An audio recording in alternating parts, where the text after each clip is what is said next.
자, 이번 시간에는 이제 프로그램 운영부터 이제 계획하고 뭐 평가하고 이런 프로그램 운영하는 과정들까지 한번 배워보도록 한번 해보겠습니다.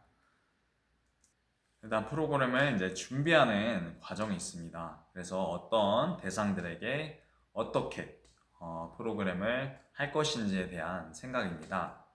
그리고 어떠한 수요가 있는지 이런 실태 조사, 상황 조사라고 보시면 되겠습니다.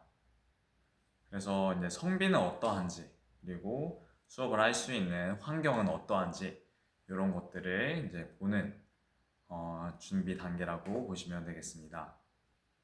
예를 들면 초등학교 저학년 1, 2학년이다 라고 대상이 정해진다면 아이들은 일단 첫 번째로 이제 안전하게 놀 수 있는 흥미 위주의 프로그램을 계획하는 것이 좋습니다.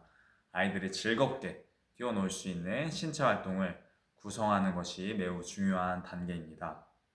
그리고 아이들에게 이제 체육 활동에 대해서 재미를 붙일 수 있게 만들고 이 운동들의 놀이를 통해서 또 대인 관계에 있어서 아이들과 소통하는 부분들을 만들어 준다 생각하시면 되겠습니다. 그래서 아이들이 성취감을 느낄 수 있도록 성공 경험을 유도하는 것이 중요합니다. 그리고 이제 초등학교 이제 뭐 3학년부터 이제 6학년까지 아이들은 이제 경쟁을 할 수 있는, 그리고 운동을 통해서 자기 표현을 달성할 수 있는, 그리고 물론 안전한 것도 중요하지만 이렇게 조금 더 발전된 체육 형태로 나아가게 됩니다.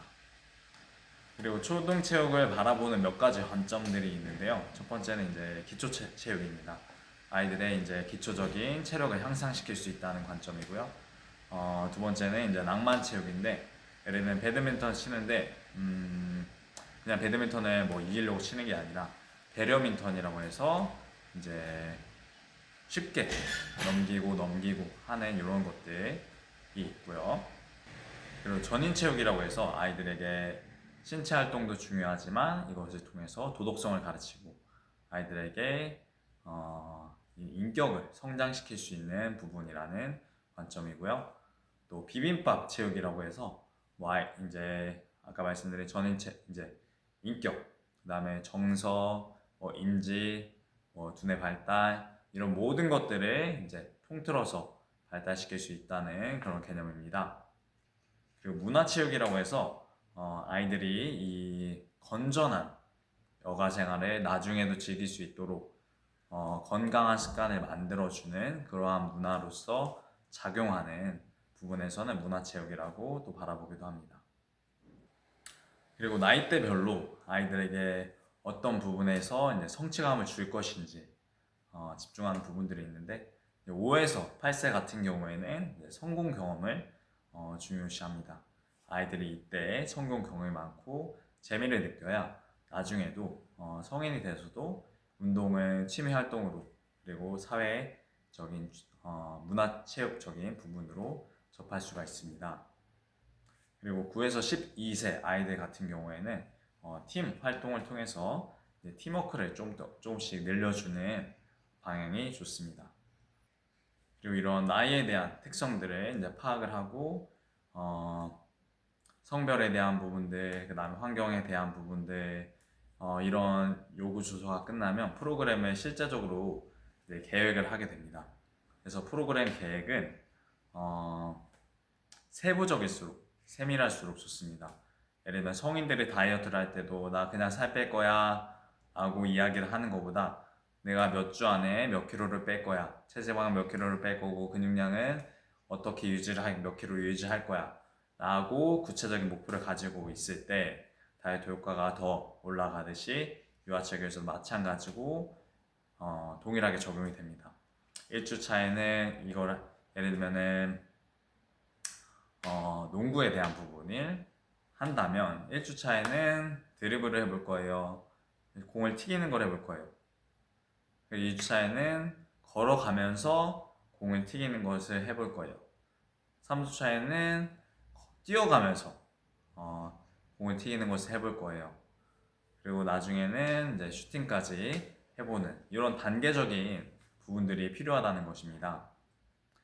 그리고 프로그램을 이제 진행하는 데 있어서 아이들에게 인지하게 만드는 것이 중요합니다. 그냥 예를 들면 훌라후프를 안으로 한 발씩 뛰어가세요 라고 이야기를 했을 때 그냥 뛰어가세요 라고 이야기하는 게 아니라 얘들아 어떻게 이 훌라후프 안에 발이 걸리지 않고 빠르게 갈 수 있을까 라고 아이들한테 생각하고 집중하게 만드는 것입니다. 이런 인지적인 영역이 있다면 또 정서적인 영역도 있는데요.